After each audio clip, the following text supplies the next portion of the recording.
Semuanya, perkenalkan, nama saya Wilson Gomez. Pada video kali ini saya akan menjelaskan tentang apa itu KPI di GRC. Sebelumnya ada anggota kelompok saya, yaitu ada Rafli Ahmad Juliana, Malvin Gunawan, Haris Alfarizi, saya sendiri, dan Karolius Renaldi. Oke, jadi KPI itu adalah, jadi dalam tata kelola perusahaan atau governance, kita memerlukan alat ukur untuk memastikan strategi berjalan sesuai rencana. Nah, disinilah KPI atau Key Performance Indicator berperan vital sebagai jantung dari GRC. Jika governance adalah setirnya, maka KPI adalah speedometernya. KPI berfungsi menerjemahkan tujuan strategis perusahaan atau governance menjadi angka yang terukur, memantau apakah kita tetap berada dalam batas risiko yang aman, dan memastikan setiap target yang dicapai sesuai dengan standar prosedur atau compliance. Selanjutnya adalah jenis-jenis KPI di GRC. Jadi KPI dalam kerangka GRC dapat dibedakan menjadi beberapa jenis sesuai fokus pengukurannya. Yang pertama ada KPI governance, digunakan untuk mengukur pencapaian tujuan strategis dan efektivitas pengambilan keputusan manajemen. Yang kedua ada KPI risk, berfungsi memantau tingkat risiko agar tetap berada dalam batas toleransi perusahaan.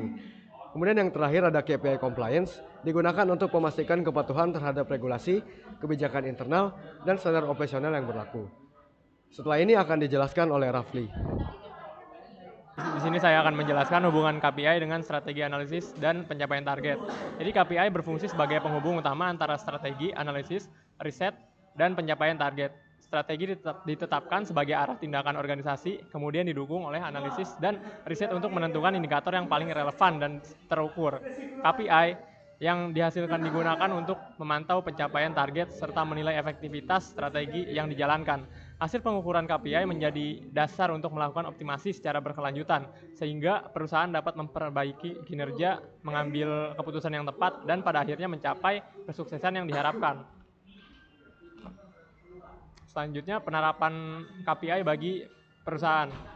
Jadi dalam tata kelola perusahaan atau governance, kita memerlukan alat ukur untuk memastikan strategi berjalan sesuai rencana. Disinilah KPI atau Key Performance Indicator berperan vital sebagai jantung dari GRC. Jika governance adalah setirnya, maka KPI adalah speedometernya.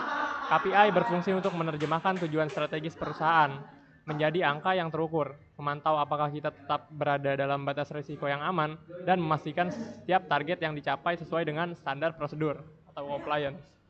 Oke, selanjutnya selesai. Oke, nama saya Karolius Renaldi Tarigan. Saya akan membahas tentang studi kasus KPI. Studi kasus yang paling umum dalam penggunaan Excel untuk KPI itu merupakan pembuatan tabel penilaian kinerja atau performance scoreboard. Di mana dalam kasus ini kita akan menggunakan Excel untuk menyandingkan target atau apa yang akan diharapkan dan juga dengan realisasi dan yaitu apa yang akan kami capai. Halo, perkenalkan kami dari kelompok 3 mata kuliah JRC. Di sini kami akan menjelaskan KPI pada software Excel pada suatu perusahaan, yang dimana KPI ini untuk memperlihatkan tingkat kesuksesan suatu perusahaan dari pendapatannya. Di sini contohnya ada data transaksi suatu perusahaan ke perusahaan-perusahaan lain yang sebagai customer. Pada data ini ada kolom seperti bulan transaksi, tahun transaksi, dan customer ID-nya. Kemudian ada negara dari customer-nya, kemudian ada company size atau ukuran perusahaannya, yang dimana jumlah dari karyawannya. Kemudian ada kolom industri, tipe-tipe industrinya. Kemudian ada kolom revenue yang paling penting karena menjadi targetnya, yaitu pendapatan perusahaan dari tiap transaksi yang ada di data ini. Kemudian di tabel di samping ini adalah ringkasan nilai-nilai yang ada di data utama tabel yang sebelumnya. Seperti bulan, ada Januari sampai Desember yang pasti di satu tahun. Kemudian ada target revenue yang sudah ditentukan. Di sini Januari di set jadi 160.000 targetnya, Februari 155.000 dan seterusnya. Kemudian di bagian bawah itu menggunakan sum di total semuanya, yang dimana satu tahun berarti targetnya 1950. Untuk year ini, karena data transaksi ini merupakan berisi data transaksi dari tahun sebelumnya itu 2024 dan tahun sekarang 2025, jadi ada 2 tahun. Kemudian untuk country atau negara ada 5 negara. Kemudian company size di sini datanya berisi jumlah karyawan yang dikategorikan menjadi 1 sampai 10, 11 sampai 50 dan seterusnya. Kemudian untuk industri berisi 4 data yang berbeda, yaitu chemical, food, beverage, dan untuk tipe industri lain-lainnya dikategorikan menjadi satu, yaitu other. Untuk di bagian bawah ada tabel yang di-sort secara langsung untuk melihat customer mana yang menghasilkan keuntungan paling tinggi bagi perusahaan. Di sini customer paling tinggi itu 100 dengan total revenue mencapai 100.000 bagi perusahaan, 100.000 dolar. Kemudian masuk ke sheet selanjutnya, exit calculation. Di sini paling penting karena terdapat banyak kalkulasi dan proses yang dibutuhkan untuk menghitung target KPI ini. Di sini yang pertama ada different customer, itu menghitung dengan sum 1 dibagi count if, itu menghitung apakah customer itu unik atau enggak, dibagi 1, jika 1 maka jadi 0, kemudian dijumlahkan yang intinya menghitung customer unik. Di sini total customer-nya ada 105.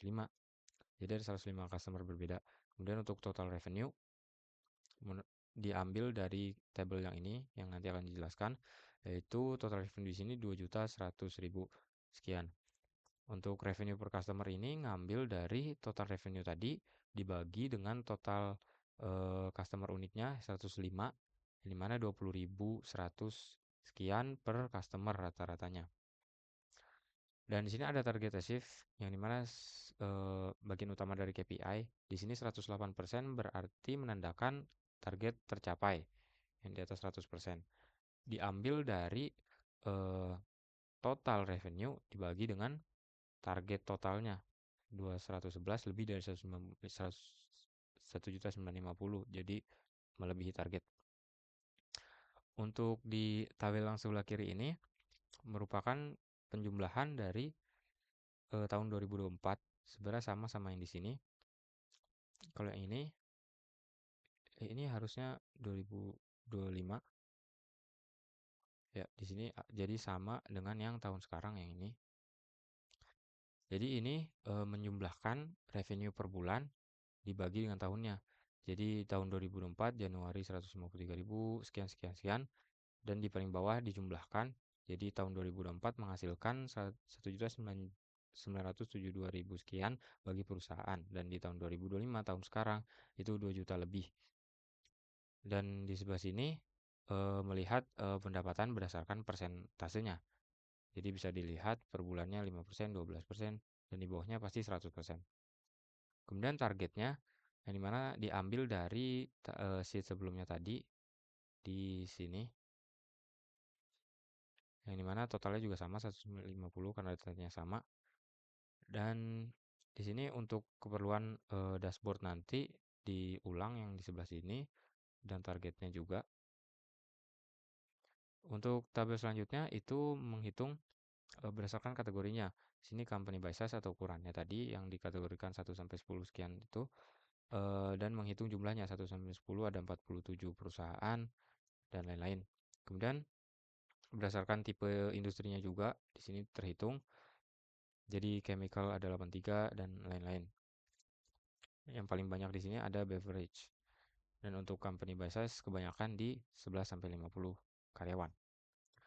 Dan di bagian bawah sini terakhir ada tabel yang menghitung jumlah per bulan yang dibagi berdasarkan negaranya.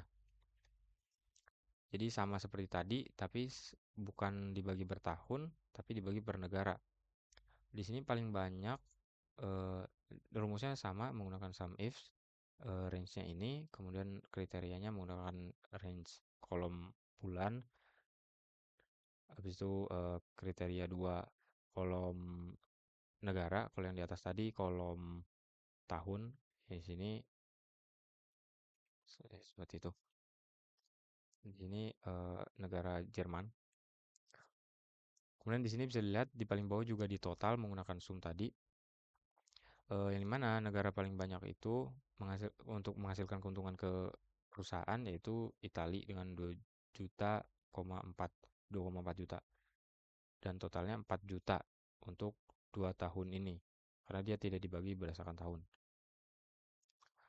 Masuk ke sheet selanjutnya yaitu dashboard. Di sini tidak ada tabel secara langsung, jadi bagian utama, halaman utama untuk melihat statistik Kayak tadi kan di sebelah sini juga ada total customer uniknya, di sini juga ditampilkan dengan lebih jelas, lebih rapi. Ada 105 customer, ada total revenue itu mencapai 2.111.000 di tahun ini. Jadi di dashboard ini menampilkan data di tahun 2025 saja. Kemudian revenue per customer itu 20.000 dan targetnya tercapai 108% tadi. Dan sini bisa dilihat breakdown detail-detail statistiknya seperti customer dengan revenue terbanyak yaitu 100 tadi sampai 100.000, kemudian ada customer yang dibagi tadi menggunakan count dengan ukurannya tadi paling banyak di 51 sampai 100 karyawan mencapai 80 sorry yang 11 sampai 50 karyawan mencapai 266, kemudian customer industri dan lain-lain. Kemudian ada ini menampilkan tabel-tabel yang di sini. Tadi juga berdasarkan negara. Kemudian di sini menampilkan tabel yang di sebelah sini. Menampilkan revenue dibandingkan dengan yang sekarang tahun ini dan tahun sebelumnya.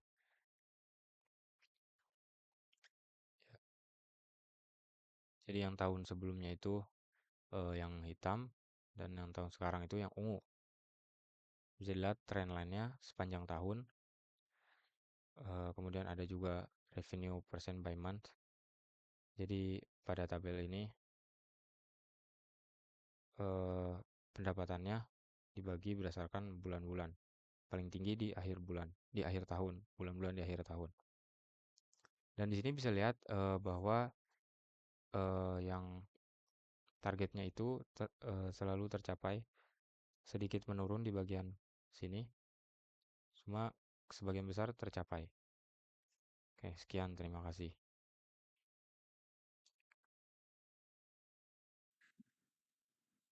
Penjelasan dashboard. Dashboard kinerja penjualan ini menyajikan visualisasi data yang komprehensif untuk memantau kesehatan bisnis melalui pencapaian KPI utama, di mana perusahaan berhasil melampaui target karena sebesar 108% dengan total pendapatan $2.111.000 melalui integrasi data pelanggan dan geografis. Dashboard ini membantu diversifikasi pasar berdasarkan industri dan ukuran perusahaan, serta memantau tren pendapatan bulanan antar negara untuk memastikan strategi pertumbuhan tetap selaras dengan target organisasi. Itu aja, sekian dari kami. Terima kasih. Mohon maaf jika ada kesalahan kata.